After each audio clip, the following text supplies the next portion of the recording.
রাদিয়াল্লাহু তাআলা আনহু আল্লাহ নবী প্রিয় সাহাবা হযরত আবু মুসা আল আশআরী রাদিয়াল্লাহু তাআলা আনহু বলেন আমি বহুবার আল্লাহ রাসূলকে বলতে শুনেছি কি বলতে শুনেছি আল্লাহ পাকের রাসূল জানালেন আমার সাহাবীরা যে বান্দাটা আমলের ব্যাপারে জীবনটাকে গঠন করতে পেরেছে যে বান্দাটা আমলের জীবন গঠন করতে পেরেছে তবে যদি কোন সময় দেখতে পাওয়া যায় ওই ব্যক্তিটা কখনো তার বাড়ি ছেড়ে বাইরে রয়েছে ওই ব্যক্তিটা মুসাফির হয়ে গেছে আবার কখনো ওই ব্যক্তিটা অসুস্থতা জনিত কারণে ভুগছে যদি ব্যক্তিটার ভিতরে আমলের জীবন চলতে থাকে আর এই আমলের জীবন চলা অবস্থায় ব্যক্তিটা যদি কখনো সফরে যায় ভ্রমণে চলে যায় অথবা অসুস্থ হয়ে যায় অসুস্থতার কারণে যদি বান্দা আমল করতে না পারে বাইরে যাওয়ার কারণে যদি বান্দা আমল করতে না পারে সুস্থ হালাতে মুকিম অবস্থায় যে আমলগুলো করত আমার আল্লাহ তাআলা ওই আমলের সব তার জন্য লিখে দেবে সুবহানাল্লাহ আইতো মহব্বতে বলুন সুবহানাল্লাহ বিষয়টা আপনাদের একটু ক্লিয়ার করি ধরুন একজন ব্যক্তির দৈনন্দিন অভ্যাস মাগরিবের নামাজ আদায় করার পরে 6 রাকাত আওয়াবিন নামাজ আদায় করেন এরকম অনেকে আছেন না একজন মানুষের দৈনন্দিন অভ্যাস রাতের শেষ অংশে গিয়ে 4 রাকাত তাহাজ্জুদ নামাজ আদায় করেন এটা প্রতিদিনের অভ্যাস মাগরিবের নামাজ আদায় করার সময় 3 রাকাত ফরজ 2 রাকাত সুন্নাতে মুআক্কাদা আর 2 রাকাত নফল নামাজ এটা নফল অতিরিক্ত হলেও বান্দাটা ছাড়েন না বান্দা ছাড়েন না এগুলো বান্দা করতে থাকেন কিন্তু যদি বান্দা কখনো অসুস্থ হয়ে যায় অসুস্থতার কারণে ওই বান্দা আওয়াবিন নামাজটা আর পড়তে পারছে না কিসের জন্য অসুস্থতার জন্য তাহাজ্জুদটা নামাজটা সে পড়ার সুযোগ পাচ্ছে না কিসের জন্য অসুস্থতার জন্য মাগরিবের ফরজটা সুন্নাতটা কোন রকম আদায় করে নিচ্ছেন বাকি 2 রাকাত নফল পড়া হচ্ছে না কিসের জন্য অসুস্থতার জন্য ভ্রমণে গিয়েছেন দিল্লি মুম্বাই হায়দ্রাবাদ সেকেন্দ্রাবাদ যেখানে খুশি গেছেন ট্রেন ছেড়ে দেবে প্রতিদিন মাগরিবের 3 রাকাত ফরজ সঙ্গে 2 রাকাত সুন্নাত 2 রাকাত নফল আদায় করেন কিন্তু আপনার হাতে 2-3 মিনিট সময় আছে হুটপাট করে ফরজটা পড়ে নিলেন ট্রেন ধরতে হবে গাড়ি ধরতে হবে মনটা কিন্তু খুবই খারাপ যে এই গাড়িটা ধরার জন্য আমি প্রতিদিনের অভ্যাস নামাজটা আমি পড়ি ফরজের পরে সুন্নাত পড়ে নফল পড়ে আর পড়তে পারছি না আজকে মনে একটু কষ্ট হয় না এই কষ্ট নিয়ে থাকলেন আল্লাহ রাসূল বললেন যে ব্যক্তিটার দৈনন্দিন আমল করার অভ্যাস আছে যদি কখনো অসুস্থতার জন্য যদি কখনো সফরে থাকার জন্য ওই আমলগুলো করার সুযোগ না পাই আমার আল্লাহ এত দয়ালু যেহেতু প্রতিদিন সে ওই আমলগুলো করতে থাকে সেই জন্য আমার আল্লাহ বান্দা অসুস্থ জনিত কারণে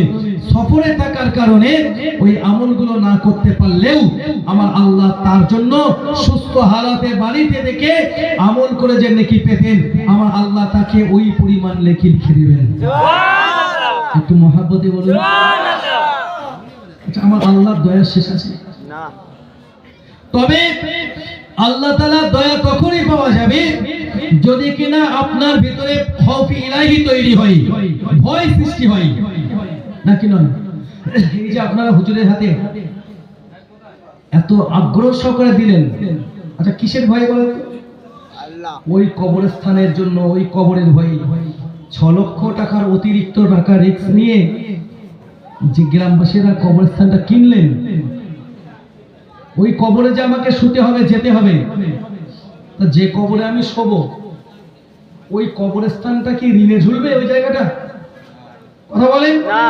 নিশ্চয়ই নয় ওই জন্যই তো আমরা চেষ্টা করেছি ওই জায়গাটা অন্তত ঋণ মুক্ত হোক তাই স্বতঃস্ফূর্তভাবে দেওয়া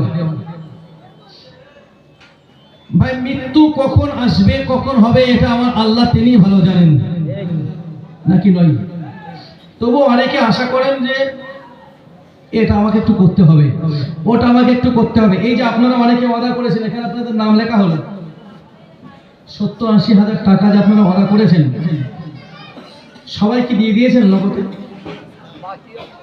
বাকি আছে বাকি করেছেন কিসের আশায় আমার আল্লাহ যদি হায়াতে রাখেন, আমার আল্লাহ যদি আমাকে জীবিত রাখেন, অবশ্যই আমি আমার ঋণ শোধ করে দেব ইনশাআল্লাহ। ইনশাআল্লাহ, এটাই তো ওই আশাই তো। আপনি কিছু সময় বাঁচতে চান, কিছু সময় বাঁচবেন, এই আশা রেখেছেন। আল্লাহ রাখবেন রাখবেন না, ওটা আমার আল্লাহর ব্যাপার। হায়াত মউত এটা সম্পূর্ণ কার হাতে? আমার আল্লাহর হাতে, ঠিক না? এই যে আমাদের ঘরের সন্তানদেরকে যদি পরকাল চিন্তা না ঢোকানো যেত, যদি আমাদের ঘরের সন্তানদেরকে আল্লাহর প্রিয় পাত্রে পরিণত হওয়ার মন মানসিকতা তৈরি করার চেষ্টা করা না হতো, তাহলে কিন্তু তারা পরকাল চিন্তায় এইভাবে স্বতঃস্ফূর্ত ভাবে দান করতো না, ঠিক না? তাদের ভিতরে ভয় এত বেশি হয়, বিশ্বাস করুন, যার ভিতরে ভয় ঢুকে গেছে, বয়স বাড়লেও যদি তার ভিতরে আল্লাহর ভয় না ঢোকে, তার কাছে পাপের কাজ করাটা কোনো মামুলি ব্যাপার, কোনো ব্যাপারই না। আর যদি কারোর ভিতরে আল্লাহর ভয় ঢোকে, বয়স কাঁচা হলেও, কম বয়সী হলেও, সে পাপের কাজ থেকে অনেক দূরে থাকবে, ঠিক না? এই যে ধূমপান করা, এটা খুব সওয়াবের কাজ তো নাকি নয়? কিন্তু অনেক বৃদ্ধ মানুষকেও দেখা যায় খুব আরামের সঙ্গে, শক্তির সঙ্গে দু একটা সুখ টান দেন না, দেন? দাদু চাচার সামনে এখানে একটা কালার হয়ে গেছে, তো জিজ্ঞেস করছে, চাচা তুমি কি কালার টালার লাগাচ্ছ নাকি, মেহেন্দি ফেহেন্দি খেঁচাতে যা? বলে আরে না ভাইপো। কি দাদুকে যদি নাতি জিজ্ঞেস করে, আরে না নাতি, ওই একটু বিড়ি টিড়ি খাই তো, ওই ধোঁয়ার জন্য এরকম হয়েছে। কি এটা তো অন্যায়, এই ধূমপান করা অপরাধ তো। তারপরে রাস্তাঘাটে চলতে ফিরতে বুড়ো মানুষ ধূমপান করে না? আবার যদি আল্লাহর ভয় ঢুকে যায়, এতটুকু ছোট বাচ্চাকে আপনি মেরে ফেললেও সে কোনোদিন একটা বার হলেও ওই সিগারেট বা বিড়ি তার মুখে লাগাবে না। আমাকে যদি আপনি 1 কোটি টাকা দেন, ডান হাতে 1 কোটি আর বাম হাতে সিগারেট, যে হুজুর একটা টান মারেন, এক টান মারা তো দূরের কথা, যদি আপনি বলেন আমি একটা টান মেরে আপনি হা করে থাকেন, ওই সিগারেটের ধোঁয়াটা আপনার মুখের ভিতরে দেবো, 1 কোটি পাবেন। আমি তো 1 কোটি টাকায় লাথি মারবো, তবে আপনার কাছ থেকে ওইটা নিতে আমি রাজি রাজি। কিসের জন্য? আল্লাহর ভয়ের জন্য। যদি আল্লাহর ভয় হয়, আল্লাহর ভয় করাটাও কিন্তু আল্লাহ জিকির। সুবহানাল্লাহ বলুন।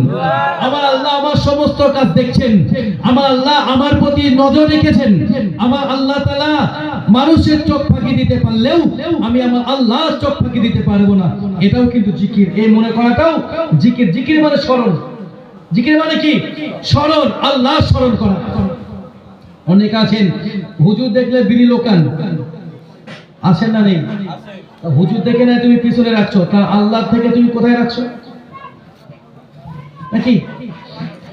একজন লম্পট এক পুরুষ, সম্ভবত ফকিহ আবুল সামারকান্দি রাহমাতুল্লাহ আলাইহি তানবিহুল গাফিলের ভিতরে লিখেছেন, অথবা খুতবায়ে আশরাফ আলী থানবীর ভিতরে হযরত ইমাম আশরাফ আলী থানবী হুজুর রাহমাতুল্লাহ আলাইহি লিখেছেন যে একটি দুশ্চরিত্র সম্পন্ন এক যুবক একটি সুন্দরী মেয়েকে রাস্তায় দেখে জোরপূর্বক তাকে ধরে নিয়ে গেল। নাউজুবিল্লাহ বলেন, একটু আওয়াজে বলেন। মেয়েটাকে বললো যে তুমি তো সাহায্য চাইছো, ভিক্ষাবৃত্তি করছো, তোমার কিছু প্রয়োজন, তোমার অভাব মেটানোর জন্য তুমি চেষ্টা করছো, তুমি আমাকে কিছুটা সময় দাও, আমি তোমার অভাব পূরণ করে দেবো। নাউজুবিল্লাহ একটু বলেন। মেয়েটা যখন ওই ব্যক্তিটার থেকে কোনোভাবে ছাড় পাচ্ছেন না, কি করবেন, কোন রকম ভাবে কোনো উপায় খুঁজে পাচ্ছেন না, পুরুষ ছেলেটা যখন বারবার তাকে বিরক্তি করছে, আমি তোমার সঙ্গে সময় নিতে চাই, তুমি অবশ্যই ঘরে দরজা জানলাগুলো বন্ধ করে দাও, আমি কিন্তু আপনার সঙ্গে কোনো বাজে গল্প শোনাতে চাইছি না, শুধু এতটুকুই বোঝাতে চাইছি, যদি আল্লাহ তাআলার ভয় মানুষের ভিতরে ঢুকে যায়, কোনো কিছুর পরোয়া তার কাছে নাই, গুনাহ করার জন্য আল্লাহ তাআলার প্রতি ভয়, কোনো মানুষের ব্যাপারে কোনো পরোয়া নাই। মেয়েটা বলল, শুনুন, আমি সমস্ত ঘরের দরজা জানলাগুলো বন্ধ করে দিয়েছি, তবে আমি একটা দরজা বন্ধ করতে পারছি না। আমি সব দরজা তো বন্ধ করেছি, কিন্তু আমি যে আপনাকে সময় দেব, আমি একটা দরজা বন্ধ করতে পারছি না। যুবকটা বলল, কোন দরজা? মেয়েটা বলল, যে দরজা দিয়ে আমার আল্লাহ তাআলা দেখছেন, আমি ওই দরজাটা বন্ধ করতে পারছি না। সুবহানাল্লাহ। বিশ্বের মানুষের চোখ আমি এড়াতে পারবো, বিশ্বের মানুষের চোখ থেকে আমি দূরে থাকতে পারবো, কিন্তু আমার রব্বুল আলামিন আল্লাহ তাআলার চোখ থেকে আমি দূরে থাকতে পারবো না। আল্লাহ পাক রব্বুল আলামিনের হাবিবের প্রাণ প্রিয় সাহাবা ফারুক আযম হযরত ওমর ফারুক রাদিয়াল্লাহু তাআলা বলেন, এক তারিখে হযরত ওমর ফারুক রাতের বেলাতে গলিতে গলিতে ঘুরতে ঘুরতে একটা বাড়ির কাছে এসে পৌঁছালেন। ওই বাড়িতে ছিল একটা মেয়ে, একটা মা। তাদের একমাত্র উপার্জনের ব্যবস্থা ছিল, বাড়িতে কিছু বকরি ছিল, ছাগল ছিল। ছাগল বা বকরির দুধগুলো দহন করেন, ওগুলো বাজারে বিক্রি করে যা হতো সেটা দিয়েই তাদের কোনো সংসার চলতো, আর কোনো উপায় নাই। দুধ নাও বাজারে বিক্রি করার কিছু তো নেই। একদিন দুধের পরিমাণ একটু কম হলো, মা মেয়েকে বলছে, মেয়ে মাকে বললো, মা আজকে তো দুধের পরিমাণ একটু কম হয়েছে, কি করব? মা বললেন, কোনো অসুবিধা নেই, ওতে একটু পানি মিশিয়ে দাও। নাউজুবিল্লাহ একটু বলেন। এই আমাদের এরকম ঘুষেদের অবস্থা আছে না নেই? দুধে পানি মেশানো তো অনেক পরের ব্যাপার, এখন পানিতে দুধ মেশাচ্ছে। কি বলেন? দুধে পানি মেশাতে গেলে দেখা দেখুন ট্যাঙ্কি ভরে পানি আনছে, এবারে দুধ নিয়ে নিয়ে ভেতরে ঢেলে দিচ্ছে। মেয়েটা তখন বললো, মা এটা করা যাবে না, মুসলমানদের খলিফা ওমর ফারুক রাদিয়াল্লাহু তাআলা আনহু তিনি ধোঁকা দিতে নিষেধ করেছেন। মা বললেন, খলিফাতুল মুসলিমিন ওমর কোথায় যে তিনি দেখতে পাবেন? মেয়েটা বললেন, মা জননী, মুসলমানদের খলিফা ওমর ফারুক না দেখতে পান, আমার আল্লাহ তাআলা তিনি তো দেখতে পাচ্ছেন। সুবহানাল্লাহ। একটু মহব্বতে বলুন সুবহানাল্লাহ। পরবর্তীতে দেখা গেল ওমর ফারুক রাদিয়াল্লাহু তাআলা ওই মেয়েটার সঙ্গে তিনি তার নিজের পুত্রের বিবাহ দিলেন। সুবহানাল্লাহ বলুন। ছেলের সঙ্গে যখন ওই মেয়েটার বিবাহ হয়ে গেল, আল্লাহ পাকের রাসূল বললেন, তুনকাহুল মারআতু লিআরবাঈন, তোমরা মেয়েদের চারটি জিনিস দেখে বিয়ে করো। কটা জিনিস? চারটি জিনিস। আমরা কি দেখি? সৌন্দর্য দেখি, টাকা পয়সা দেখি। আর এখন তো সৌন্দর্য আর টাকা পয়সা দেখা পরের কথা। আব্বা মা এত কষ্ট করে মানুষ করেছেন, ওই কোথায় একটা জলসা শুনতে গিয়েছিল, সেখানে মেলা বসেছে, কোথায় একটা নাগরদোলা বসেছে, মেলা হচ্ছে, কোথায় ঈদের দিন একটু এ পার্কে সে পার্কে বেড়াতে গেছে, বাড়ি এসে মায়ের কানে কানে সে একটা বন্ধু পাঠিয়েছে, বন্ধুর কাছে কন্ট্যাক্ট নাম্বার দিয়ে এসেছি, আমি কন্ট্যাক্ট নাম্বার এনেছি, ওকে আমি বিয়ে করবো, ওকে আমি বিয়ে করবো। বাবা মা শত চেষ্টা করলেও উঠতে পারবে না। কথা বলেন, এর লজ্জা শরম আছে বলে মনে হয়? আল্লাহ রাসূল সাল্লাল্লাহু আলাইহি ওয়াসাল্লাম একটি হাদিসে বললেন, প্রত্যেকটা সন্তান তার বাবার কাছে তিনটি দাবি রাখে। কটা? তিনটি। এক নম্বর দাবি, প্রত্যেক সন্তান তার বাবার কাছে দাবি রাখে, বাবা যেন তার সন্তানকে একটা সুন্দর নাম রাখে। কি? সুন্দর একটা নাম। দুই নম্বর, সন্তান তার বাবার কাছে দাবি রাখে, বাবা যেন তাকে কোরআনের শিক্ষা দেন। সুবহানাল্লাহ একটু বলেন। কিসের শিক্ষা? শিক্ষা, কোরআনের শিক্ষা। তিন নম্বরে দাবি রাখে সন্তান তার বাবার প্রতি, সে যখন বিবাহযোগ্য বা বিবাহযোগ্য হবে, যখন সে প্রাপ্তবয়স্কতায় পৌঁছাবে, তখন তার বাবা যেন তাকে সুন্দর একটা জায়গায় বিবাহের ব্যবস্থা করেন। এ দায়িত্ব কার? বাবার। বাবা না থাকলে মায়ের, মা না থাকলে ভাইয়ের বা অন্য অভিভাবকদের।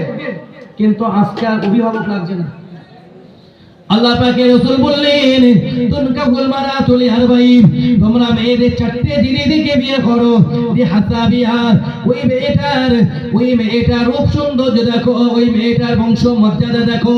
ওয়ালি জামালিহা, মেয়েটার সৌন্দর্য দেখো। ওয়ালি মালিহা, ওই মেয়েটার মাল সামান দেখো। ওয়ালি দীনিহা, ওই মেয়েটার ধর্ম পরায়ণতা দেখো। এই চারটে জিনিস দেখে তোমরা বিয়ে করো। আল্লাহ রাসূল 4 নম্বরে বললেন মেয়েটা ধর্ম পরায়ণতা দেখো, তার দিনদারিত্ব দেখো, দিনদারিত্ব দেখেই তবে বিবাহ করো। আল্লাহ রাসূল আরো বললেন আমার সাহাবীরা, ফাজফার বিজাতি দ্বীন, যদি তুমি লাভবান হতে চাও, যদি তুমি সুখী হতে চাও, যদি তুমি সংসারে শান্তি পেতে চাও, তবে তো তুমি ধর্ম পরায়ণ নারীকে বিবাহ করো। আল্লাহ রাসূল আরো বললেন রাকিবাত ইয়াদাক, না না না না, রাকিবান ফুহু, তোমার নাকটা ধুলোয় মলিন হয়ে যাক। অর্থাৎ যদি তুমি রূপ সৌন্দর্যকে বেশি গুরুত্ব দাও, তার মালের দিকে বেশি গুরুত্ব দাও, না না না না, তার বংশের দিকে বেশি গুরুত্ব দাও, দিনদারিত্ব চিন্তা তুমি না করো, আমি রাসূলুল্লাহ বলছি তুমি লোকসানের ভিতরে পড়ে যাবে।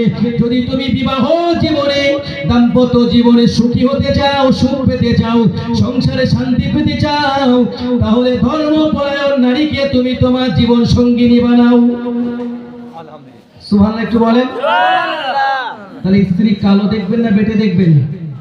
হালকা দেখবেন না গোস্তওয়ালা দেখবেন? কি দেখবেন? দিনদারিত্ব দেখবেন। কি দেখবেন? দিনদারিত্ব, কতটা ধর্ম পালন করে। উমর ফারুক রাদিয়াল্লাহু তাআলা আনহু, তিনি ইসলামিক রাষ্ট্রের রাষ্ট্রপ্রধান। এই ভারতবর্ষের মতো এরকম একটা দেশ নয়, আমেরিকার মতো এরকম দেশ নয়, রাশিয়ার মতো এরকম দেশ নয়, বরং উমর ফারুক রাদিয়াল্লাহু তাআলা আনহু গোটা পৃথিবীর অর্ধেকটা রাষ্ট্র তিনি নিজেই পরিচালনা করতেন। সুবহানাল্লাহ, গোটা পৃথিবীর অর্ধেকটা উমর ফারুক নিজে পরিচালনা করতেন। সুবহানাল্লাহ, এমন একজন রাষ্ট্রপ্রধান বিবাহ দিচ্ছেন ফকিরের ঘরের এক মেয়ের সঙ্গে নিজের পুত্রকে। আমার পুত্র সম্মান কি? আল্লাহ রাসূলের পক্ষ থেকে যারা হাদিস বর্ণনা করেছেন, নাম্বার 1 এ যিনি রয়েছেন উনি হলেন হযরত আবু হুরায়রা রাদিয়াল্লাহু তাআলা আনহু, 5374টি হাদিসের বর্ণনা করেছেন। 2 নম্বরে যিনি রয়েছেন উনি হলেন হযরত আব্দুল্লাহ ইবনে উমর রাদিয়াল্লাহু তাআলা আনহু, উমরের বেটা হযরত আব্দুল্লাহ, যিনি 2660টি হাদিস আল্লাহ রাসূলের পক্ষ থেকে বর্ণনা করেছেন। সুবহানাল্লাহ বলুন।